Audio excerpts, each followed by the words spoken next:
tăng bị chết vừa nghiệt của bầy máu bông bồn từ vẹn đi tê hiền tình thôi tràn chẳng để ra sạch lắng thla sạch ngút sạch hạp sạch này nè cầm rò cầm món ban sạch cái bầy che toa tại cái bầy làng co bông bồn hay cái lại này nhom tờ tinh ní cứ quạt mền chỉ nè chip cặp cái bầy tê quạt chỉ nè cặp cô chẳng toa tại hiền cầm món quạt chia về xe có tha bà sân chỉ trong ban sạch lõ toa tại anh chui vô bong chởn bong miên môi xây chởn tê chẳng còn anh chui vô chởn bong cặp cái bầy thôm oi miền nào bong ôn vẹn đi ha cặp cái bầy thôm ấy ọt kho một nón tiền sạch bong ôn nè còn là khơi nhá đang lưu chia đây vậy tha chăng vì chăng pe cho sạch này lằng sro lằng thla mong hay sạch để nhom thưa nghiệt bong ôn mạch bà rắm thì nhom tình yêu chun mong nghiệt cái bầy nó nhom mà đại lụa sạch thì cho ta cầm mong mà thưa nghiệt bàn nhom lụa hay bà sạch cốt đấy cái nia cầm mong sạch phơi sạch lấy mua hay ăn miên vậy tới do máu còn chia mà ăn chẳng mà nhom vô hắn ọt miên tờ sai tê vậy tớ bong ôn vô tới nhắm ngành miên chiết mongสำหรับ sạch của bầy nàyสำหรับ sạch đã bong ôn của pung tờ khơi vang nghiệt nó không video từ bốn kê thay sra buồn kê này cứ nhom bạ rồi chiết hal bong ôn đại sao tại vẽ muốn á vậy tới cứ bong ôn còn tinh tới còn tha hal tách hal kháng ngành như kê nhom vô ta hal ngành như kê phần tái bảo bong ôn phải tha hal kháng nhom điệp trầm hal kháng oi đại sao tại hal kháng đấy bảo bong ôn để do tới nhâm chỉ mùi chè nhâm chỉ mùi chữ đũa ăn hay đom tụ nhám ngành mong vậy tới nhom có trôi chặt bàn đây đây và tại chỉ tụi tôi dùng ai thưa rồi chiết chân mùi bàn tê tại bong ôn ai chưa bàn đôi sai chẳng bảo sân chỉ nhom to món nè vẽ hà thầm ngột học sập rồi đấy nhom trôi chặt vậy tới trôi chặt khang và tại ở nhom thưa chân món ở đây đó là bong ôn của mong chân bong ôn này kêu chân chân phẹp môn mắt nhom điệp trầm chân oi vừa để xa sát để dân hà mà support đấy á bảo sân chỉ ăn pliêm cho chiết mong và tại bà dân tục du ở phở thanh nam phở ấy cứ tục ở bàn du thì sành chứ chẳng on ót cứ dân thở sập lại chất ha to ra cầm rật ngột đọc mà pay chứ đọc ram mà pay chẳng bàn lò tục lẹn qua lượng chu hưởng khô cho rồi chết thay mong sập lại sạchแบบนี้bong ôn này quạt trôi chất sạch nhiệt hay quạt khơi sạchแบบนี้quạt do ta ăn nhằm cho mùi chuột đâm tê ngành bong ôn do tới nhằm phèo là biết ha complete đom hãy bè của bán cắt của bạn này ngành khang là sập lại sạch chứ hãy bỏ mỏng pi sạch nhiệt bao dương vinh sập lại khai cả nhà đi nó không khai cả nhà níสำหรับบองโอในกว่าตรายการเงียดมันทางเงียดโกเงียดกับใบเด้คือยังมีทัวร์แบบทำไมประจำสัปดาห์แต่đóให้การวิกช็อปมากระช็อปกะลากะโล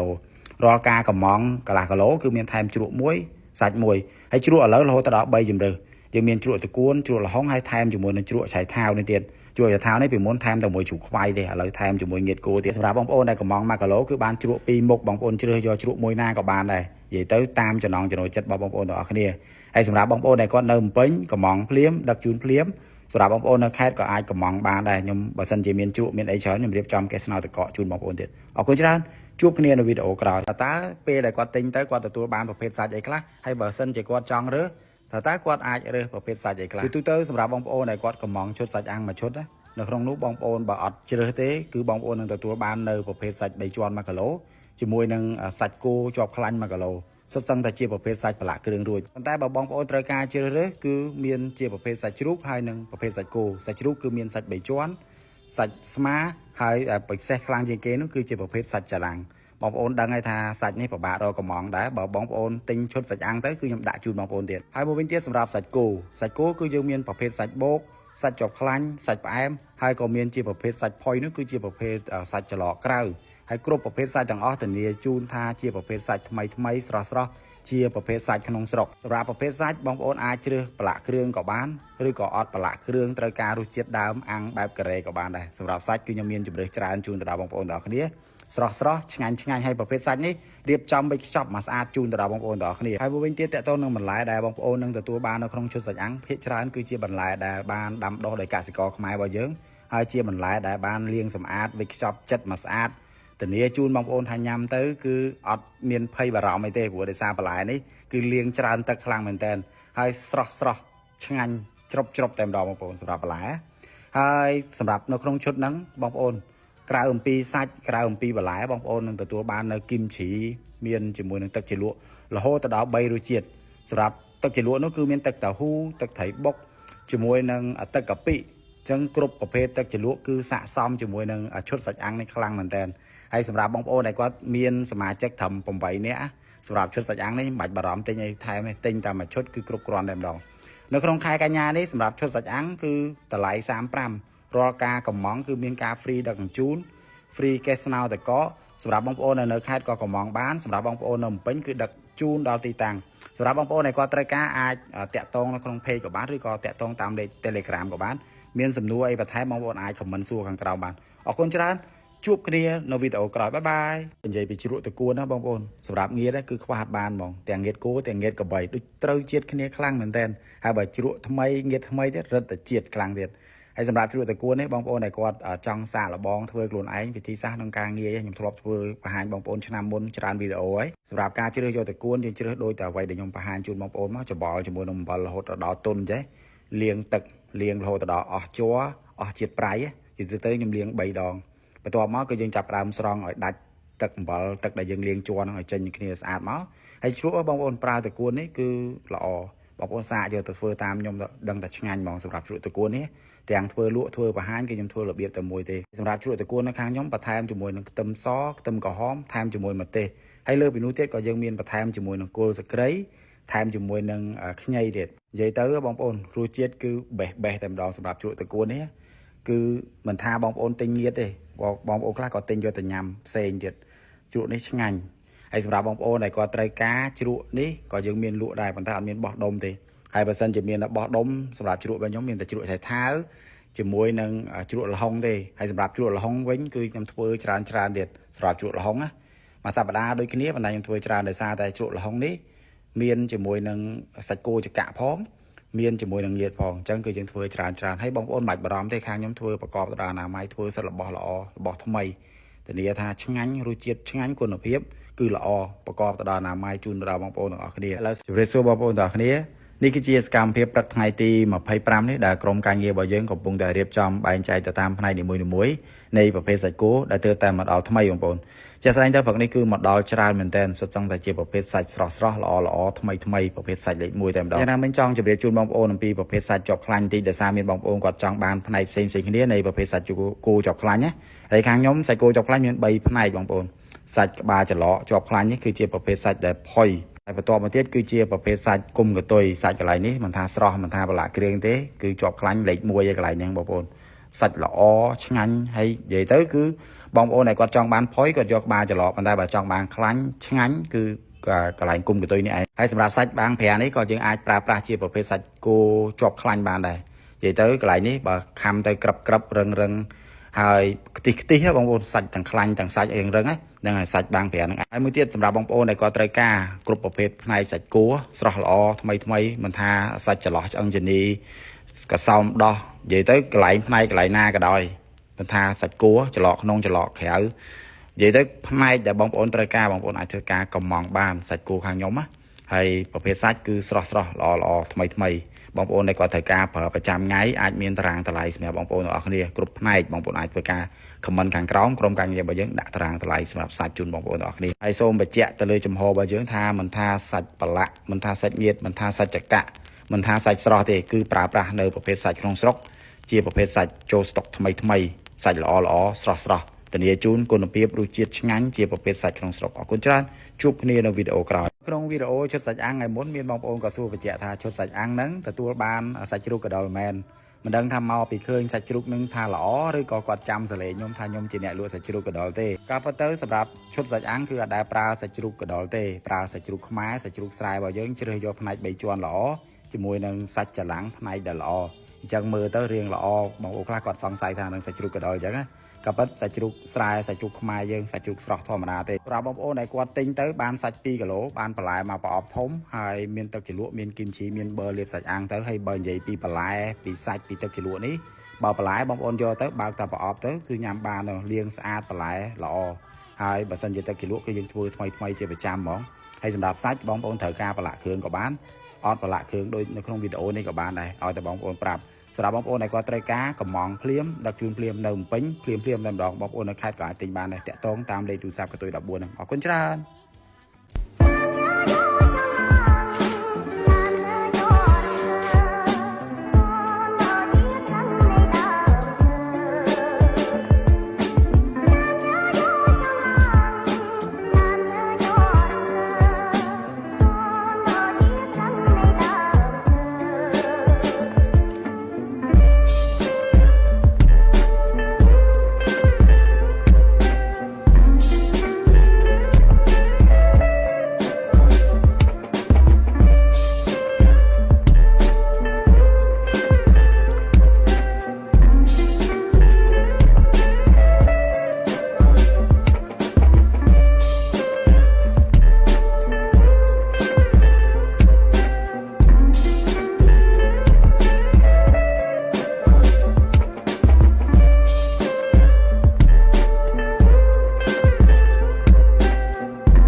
ឥឡូវនេះសូមលើកយកសំណួរតាក់ទងនឹងតម្លៃងៀតមកឆ្លើយជូនបងប្អូនវីដេអូថ្ងៃនេះផ្ទាល់តែម្ដងដោយសារតែថ្ងៃនេះទើបតែមានស្តុកថ្មីបងប្អូនអញ្ចឹងវីដេអូមុនអត់ហ៊ានឆ្លើយទេដោយសារតែអត់មានស្តុកឥឡូវសម្រាប់ថ្ងៃនេះគឺយើង50សំណួរថ្មីទាំងងៀតគោងៀតក្របីតម្លៃដូចគ្នា50សំណួររួចវាចាប់មកស្អាតតម្លៃ$25ស្មើនឹង$10,000រៀលបាទបងប្អូនដែលគាត់ត្រូវការគឺមានការថែមជ្រក់ជូនបងប្អូន2កញ្ចប់ស្មើនឹង1គីឡូជំរើសបងប្អូនអាចជ្រើសយកជ្រក់យថាក៏បានជ្រក់ល្ហុងក៏បានឬក៏បងប្អូនត្រូវការជ្រក់តកួនក៏បានសម្រាប់បងប្អូនដែលគាត់ត្រូវការទិញគឺនៅភ្នំពេញក៏ដឹកបាននៅខេត្តក៏ដឹកបានដែររាល់ការកំងបងប្អូនអាចត្រូវការងៀតគោសុទ្ធក៏បានងៀតក្របីសុទ្ធក៏បានឬក៏ត្រូវការងៀតគោកន្លះគីឡូជាមួយនឹងងៀតក្របីកន្លះគីឡូចូលគ្នាក៏បានរសជាតិមានរសជាតិដើមជាមួយនឹងរសជាតិហឹរហោះសម្រាប់បងប្អូនត្រូវការតាក់ទងតាមលេខទូរស័ព្ទកតុយ14នោះបានសម្រាប់ម្សិលមិញបងប្អូនខ្ញុំមានការកៀងជាខ្លាំងនៅពេលដែលខ្ញុំឃើញខមមិនមួយនេះនៅក្នុងវីដេអូបកងអំបិលរបស់ខ្ញុំដែលគាត់និយាយថានឹងគឺបកាមិនមែនបកងទេហើយចាក់ស្ដែងទៅខ្ញុំក៏ចូលឆ្លើយមួយគាត់បន្តទៀតថាស្រុកខ្មែរហៅថាបកងក៏ប៉ុន្តែនៅក្នុងចិត្តដែលខ្ញុំឆ្លើយជាមួយគាត់នេះសរសើរខ្ញុំគិតថាគាត់នៅក្រៅប្រទេសអញ្ចឹងខែប្រហែលជាគាត់បកប្រែភាសាអង់គ្លេសមកភាសាខ្មែរអាចមានការយល់ច្រឡំអញ្ចឹងទៅព្រោះដោយសារយោងទៅលើវីដេអូដែលខ្ញុំធ្លាប់ផុសមុនក៏មានបងប្អូនដែលគាត់ខ្លះគាត់និយាយស្រៀងមកដែរតែខ្ញុំអត់ចាប់អារម្មណ៍ណាហើយខ្ញុំគិតថាគាត់នៅក្រៅប្រទេសបន្ទាប់មកទៀតគាត់និយាយថាស្រុកខ្មែរមានតែខេត្តតាកែវមួយទេដែលគេហៅអានឹងថាបកងក្រៅពីហ្នឹងគេហៅថាបកាហើយត្រង់ចំណុចហ្នឹងឯងបងប្អូនដែលខ្ញុំនិយាយថាកៀងនោះហើយខ្ញុំអត់ដឹងថាតើខ្ញុំយល់ខុសឬក៏គាត់យល់ខុសទេពីព្រោះថាខ្ញុំតាំងពីធំដឹងក្តីមកគឺគេហៅថាបកងយ៉ាងច្រើនណាស់គេហៅបកងទឹកសាបឬក៏បកងទលេអញ្ចឹងឯងតែប៉ុណ្្នឹងហើយអត់ដែលមានអ្នកណាហៅបកាទេសម្រាប់បងប្អូនដែលនៅខេត្តផ្សេងឬក៏មានប្រភពច្បាស់លាស់អាចជួយបញ្យល់ផងនិយាយទៅឆ្ងល់ខ្លាំងមែនតើបងប្អូនបងសួរថាឈុតសាច់អាំងហ្នឹងមួយឈុត7 8នាក់ហ្នឹងមានអីគេខ្លះឥឡូវមើលចេះងាយនេះបងប្អូនចេញច្រើនឈុតសម្រាប់ឈុតសាច់អាំងរបស់យើងមានបន្លែមកប្រអប់នេះបន្លែមានគ្រឿងសម្រាប់ញ៉ាំសាច់អាំងត្រូវជាមួយសាច់អាំងហ្មងហើយនេះសាច់2គីឡូបងប្អូនហើយនេះគឺគាត់យកសាច់គោសុទ្ធអ្នកខ្លះក៏គាត់យកលាយអញ្ចឹងទៅហើយទឹកជ្រលក់មាន3រសជាតិទឹកជ្រលក់គីមជីមកកញ្ចប់នេះទឹកជ្រលក់អាចជ្រើសមានទឹកម្រេចមួយទៀតបងប្អូនយកទឹកម្រេចក៏បានតែគ្រាន់តែបាន3រសជាតិនេះបើលាយសាច់អាំងញ៉ាំហើយនេះគឺសម្រាប់សាច់បងប្អូនដែលគាត់មានសមាជិកច្រើនដូចគាត់នេះគាត់កំងថែមអញ្ចឹងគាត់យកសាច់គោ1គីឡូតាមស្តង់ដារសាច់គោ1គីឡូសាច់ជ្រូក1គីឡូតែគាត់មានថែមជាមួយនឹងសំដោះមួយដោយសារគាត់គិតថាគាត់ចង់ញ៉ាំអាហ្នឹងឬក៏សមាជិកគាត់ច្រើនហើយផ្សេងគាត់ធ្វើអញ្ចឹងបងប្អូននេះងៀតគោបងប្អូនវគ្គថ្មីនេះថ្មីខ្ចប់អត់ទាន់ហើយទេ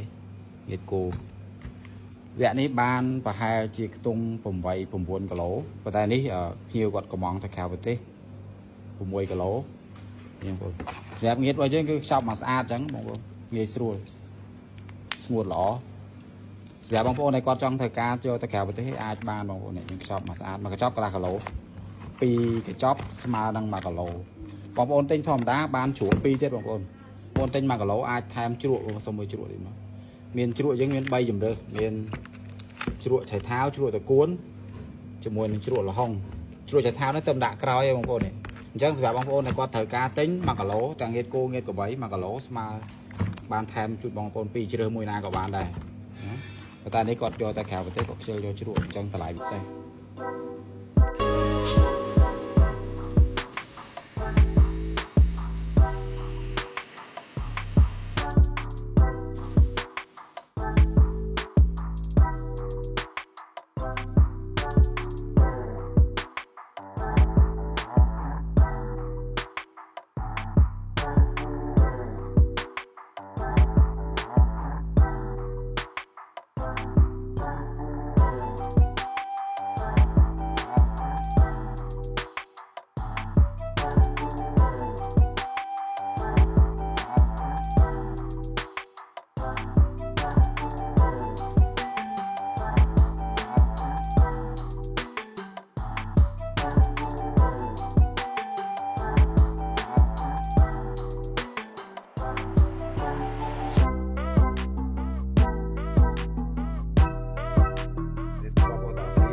សម្រាប់បងប្អូនដែលគាត់មានតម្រូវការទៅលើបកងជាពិសេសបកងពីខាងខេត្តតាកែវបកងមានរសជាតិឆ្ងាញ់ស្រស់ល្អសាច់ណែនល្អបងប្អូនអាចធ្វើការកក់បានទូទៅរៀងរាល់ចុងសប្តាហ៍ថ្ងៃសៅរ៍ហើយនិងថ្ងៃអាទិត្យបកងគឺយើងតែងតែទទួលកក់ទុកមុនប៉ុន្តែសម្រាប់បងប្អូនដែលកក់អត់ដែរទាន់ណាបងប្អូនអាចធ្វើការកក់ពីថ្ងៃសុក្រនេះទៅក៏បានឬក៏កក់ថ្ងៃសៅរ៍យកថ្ងៃអាទិត្យក៏បានដោយសារតែជាទូទៅតែម្ដងគឺទទួលយកមកតែចំនួនដែលបងប្អូនកក់តែប៉ុណ្ណោះសម្រាប់បងប្អូនដែលគាត់ត្រូវការតម្លៃបកងគឺ1គីឡូ$25 ចន្លោះពី8 9ក្បាលក្នុង1គីឡូសម្រាប់ការកំងគឺបងប្អូនអាចធ្វើការកំង1គីឡូក៏បាន2គីឡូក៏បានសម្រាប់ការកំង1គីឡូឡើងគឺមានការបន្ថែមជូននៅទឹកជ្រលក់ម្ដង free កេស្នោទឹកកកសម្រាប់បងប្អូននៅភ្នំពេញគឺដឹកដល់ទីតាំងរបស់បងប្អូនសម្រាប់បងប្អូននៅខេត្តក៏អាចធ្វើការកំងបានដូចគ្នាដឹកជូន25ខេត្តក្រុងសម្រាប់ព័ត៌មានបន្ថែមបងប្អូនអាចខមមិនសួរបានអរគុណច្រើន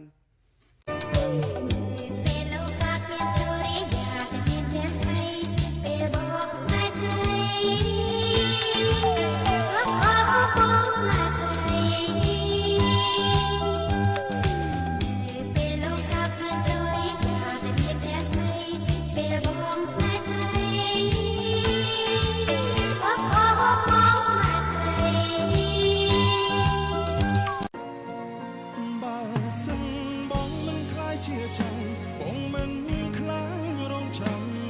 នោះទេទុំឆ្លងរាប់ពាន់ឆ្នាំក៏បងស៊ូទ្រាំបដោយកនៅស្នាមញញ៉ាំបងគឺជាដង្ហើមនៃជីវិតអូជាចង្វាក់បែបនោះ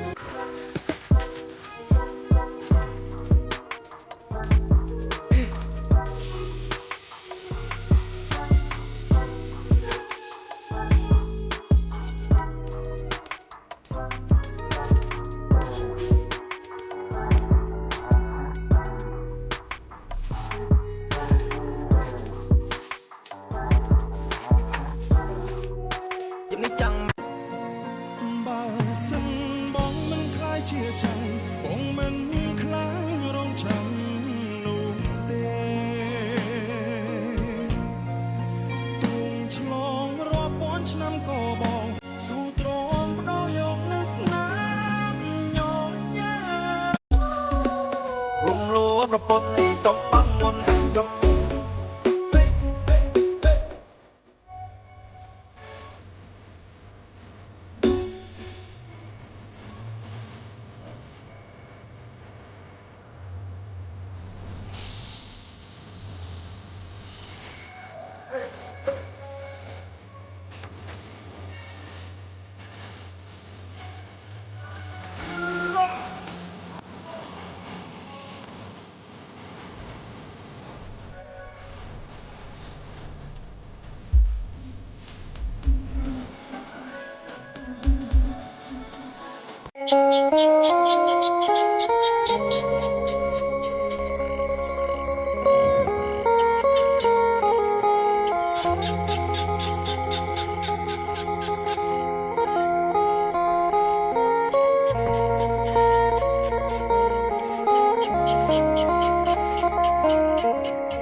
សួស្តីបងប្អូនទាំងអស់គ្នានេះងៀតវគ្គថ្មីបងប្អូនថ្ងៃទី25ពេលល្ងាចម៉ោង2នេះស្ងួតថ្ងៃទី27បងប្អូននឹងសម្រាប់បងប្អូនត្រូវការកំងរសជាតិហឹរបងប្អូននេះវគ្គនេះជាតិរៀងហឹរបងប្អូនងៀតគោខ្ញុំច្រឡំងៀតកបីងៀតគោបងប្អូនសួរថាគ្រឿងងៀតនឹងមានអីគេខ្លះបាទអត់ប្រាប់ទេបងប្អូនឆ្នាំងបានរំលោភប្រពន្ធសំផឹក